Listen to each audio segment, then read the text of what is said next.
Want to know how to see your favorite creation or your favorite project or any images or videos that you had added to favorites in Dola AI?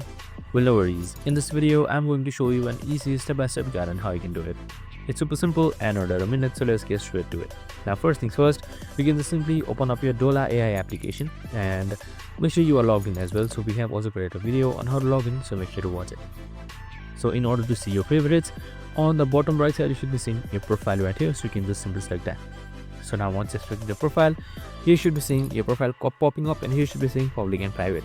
And right beside it, you should be seeing favorites right here. This is something that you had simply kept it private on a favorite. So this will be private by default. So you don't need to worry about it being public. So again, just simply favorite it, and your favorites will be up here right here if you have any images or videos generated. And that's it. I hope this video helped.